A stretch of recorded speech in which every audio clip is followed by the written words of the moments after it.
नमस्कार स्टूडेंट्स, आज हम फिर से इसी कड़ी में आगे बढ़ते हुए BSc second, BSc BEd third year maths गति विज्ञान हमारी बुक चल रही है साथियों। यहाँ पर देखिए साथियों, विशेष रूप से आपको ध्यान रखना है कि जब सामान्य बीएससी की हम बात करें तो बीएससी सेकंड है और बीएससी बीएड की बात करें तो थर्ड ईयर क्लास के लिए ये वीडियो है। अब यहाँ पर गति विज्ञान हमारी क्या है, बुक चल रही है साथियों, और इसका चैप्टर फर्स्ट वेग एवं त्वरण। और यहाँ पर इस वीडियो के अंदर हम दो टॉपिकों पे चर्चा करेंगे।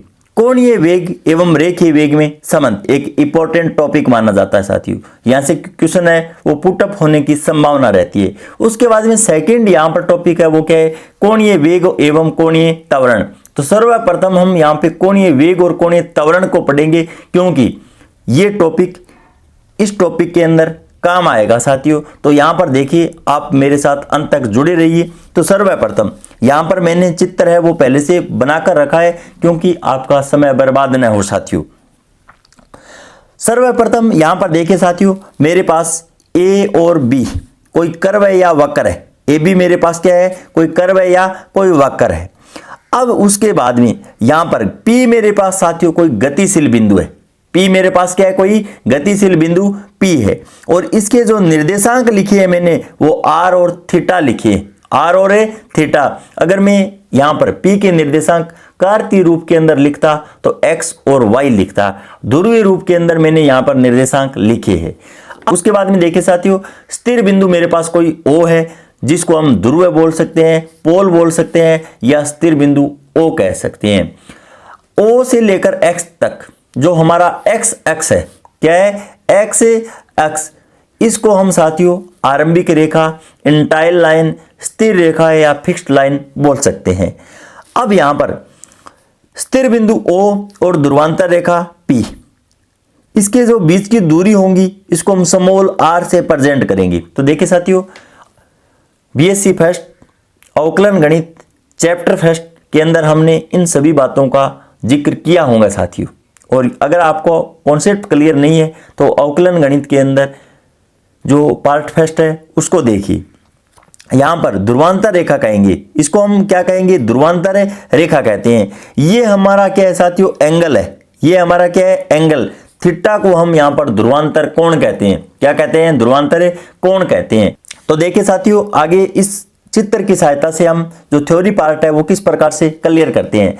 मान लीजिए किसी वक्र के अनुदिश गमन करता हुआ कोई कण t समय पश्चात बिंदु P r थीटा पर है। मान लीजिए प्रारंभ में कोई कण A बिंदु पर था और वो t समय पश्चात यहां पर बिंदु P पर चला जाता है। तो मान लीजिए t समय पर जो कण की स्थिति है वो बिंदु P पे है साथियों।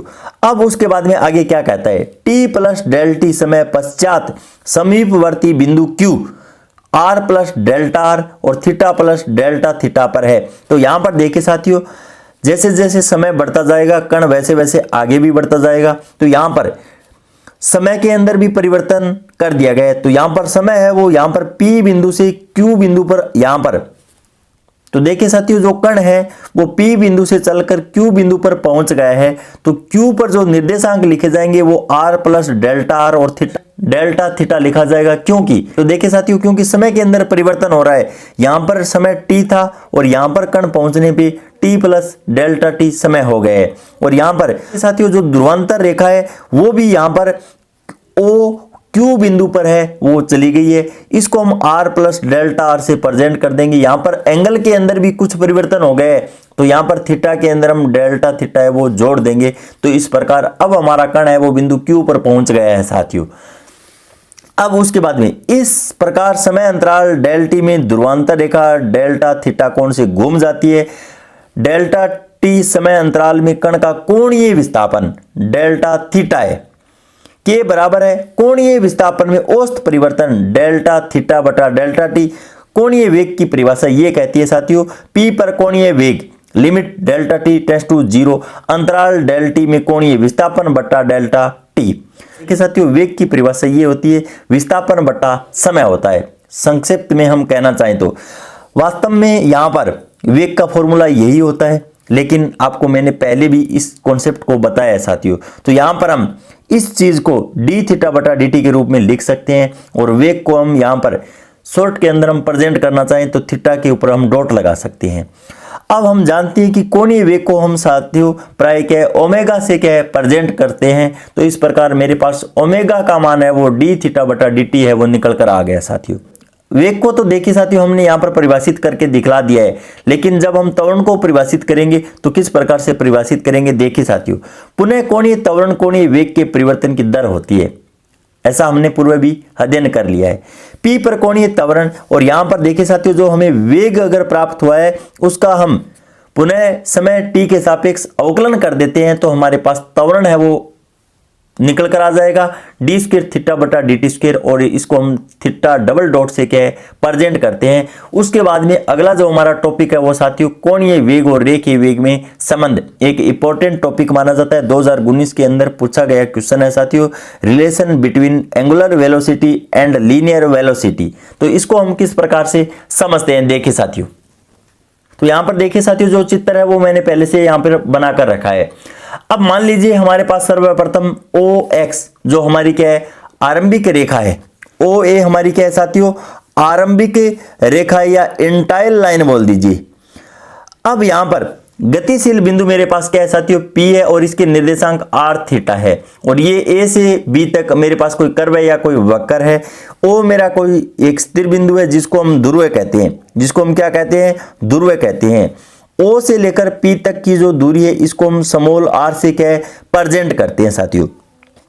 अब उसके बाद में यहां पर देखिए साथियों ये जो कर्व है या वक्र है इसके सारे हमने एक स्पर्श रेखा खींची है और इसको नाम मैंने साथियों PT दे दिया है। क्या दे दिया है P और T दे दिया है। अब इस स्पर्श रेखा पे और जो स्थिर बिंदु O है इससे मैंने कोई एक लंब डाला है और लंब की लंबाई स्मॉल p है। यहाँ पर लंब की लंबाई कितनी है, लंब की लंबाई, और लंब की लंबाई को मैंने यहाँ पे स्मॉल p बोला है साथियों, और ये कैपिटल P बिंदु है मेरे पास। इसके निर्देशांक r और थीटा है, और यहाँ पर मेरे पास कोई रेखीय वेग है वो क्या है साथियों v है।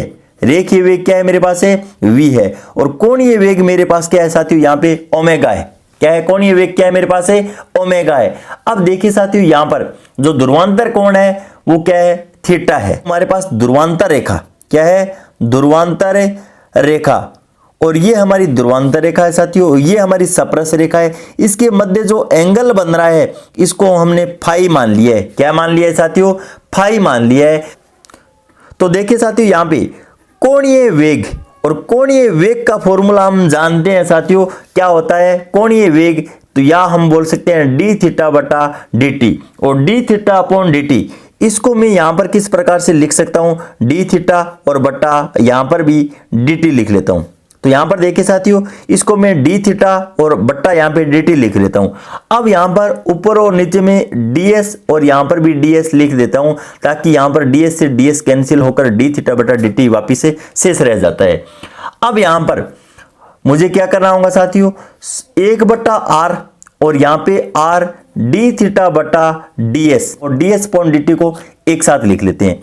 अब लिखने के बाद में देखिए साथियों यहां पर कुछ रिजल्ट हम जानते हैं, कुछ रिजल्ट हमें जानते हैं। कौन से रिजल्ट, यहां पर हम जानते हैं कि साइन फाई होता है वो r डी थीटा बटा डीएस होता है साथियों।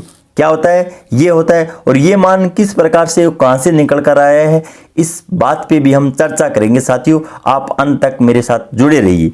अब यहां पर क्योंकि और स्मॉल p बराबर r साइन फाई ये रिजल्ट भी होता है, और एक साथियों हम जानते हैं कि ds पॉइंट dt बराबर क्या होता है v।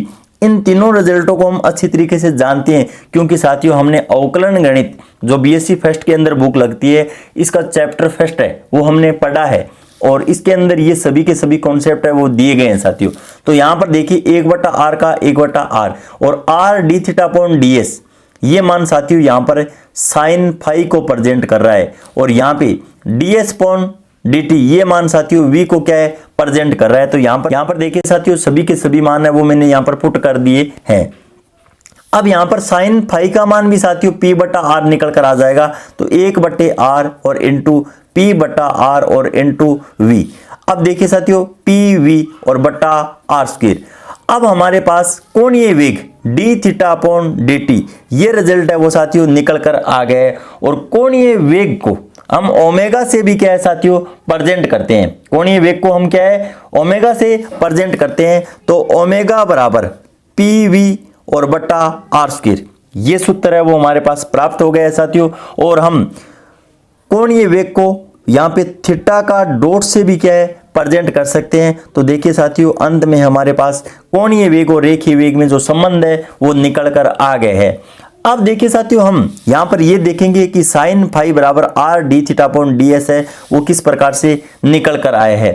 तो बीएससी फर्स्ट अवकलन बुक के अंदर साथियों चाप की लंबाई का अवकलज आपने ये टॉपिक पढ़ा होगा, चाप की लंबाई का अवकलज। और इस टॉपिक के अंदर अगर देखिए साथियों हमारे पास ध्रुवीय समीकरण क्या है, ध्रुवीय समीकरण अगर हमारे पास r बराबर एफ थीटा अगर दिया गया है, r बराबर क्या है एफ थीटा अगर दिया गया है, तो हमने साथियों D S upon D theta बराबर अंडरूट आर स्क्वायर और plus D R upon D theta का होल स्क्वायर ये सूत्र पढ़ा होगा।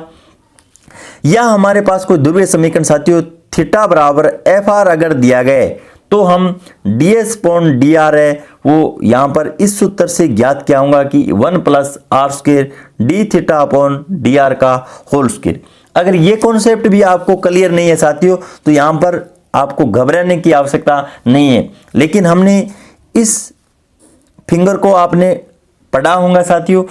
ये हमारे पास कोई एंगल यहाँ पे फाई है, ये हमारे पास डी एस है, ये हमारे पास आर डी थीटा है और ये हमारे पास है डी आर है और यहाँ पर 90 डिग्री है। यहाँ पर क्या है साथियों 90 डिग्री है। अब देखिए साथियों यहाँ पर थीटा के सामने हमेशा क्या होता है लंब होता है, 90 डिग्री के सामने हमेशा क्या होता है कर्ण होता है और जो शेष बच गया है वो क्या है आधार होता है। और हम जानते हैं साथियों कि साइन थीटा कोस टेन बराबर क्या होता है लाल बट्टा कक्का। तो साइन थीटा बराबर लाल बट्टा कक्का, या हम यहाँ पर एंगल है वो फाई ले रहे हैं तो साइन फाई बराबर लंब, और लंब का मान हमारे पास क्या है आर डी थीटा और बट्टा यहाँ पे कर्ण का मान है वो क्या साथियों डी एस है। तो यही तो रिजल्ट हमें चाहिए। देखिए साथियों are D theta upon D S, तो यहाँ पर हमने जो मान निकाला है साइन फाई का साथियों वो यहाँ पर इस फॉर्मूले की सहायता से हमने मान ज्ञात कर लिया है और ये फिंगर आपको साथियों याद होना चाहिए। तो यहाँ पर are D theta upon D S, अगर यहाँ से हम कोस फाई का अगर मान निकालना चाहें, और कोस फाई क्या होता है साथियों यहाँ पर आधार बट्टा कर्ण, और यहाँ पे आधार हमारे पास क्या है साथियों डी आर और अपने यहाँ पे क्या है डी एस है। अगर यहाँ पर देखिए साथियों इसको मैं समीकरण फर्स्ट मान लेता हूँ और इसको समीकरण सेकंड मान लेता हूँ। अब समीकरण फर्स्ट और सेकंड का वर्क करके अगर मैं जोड़ता हूँ साथियों क्या है D R upon D S का whole square plus R D theta upon D S और इसका होल स्क्वायर, और इसका रिजल्ट साथियों एक निकल कर आएगा, क्योंकि हम जानते हैं कि sine square phi plus cos square phi का मान क्या होता है एक होता है। देखिए साथियों आपको पता चल गया होगा कि ये जो मान है वो किस प्रकार से कौन से टॉपिक से हमने उठाए हैं।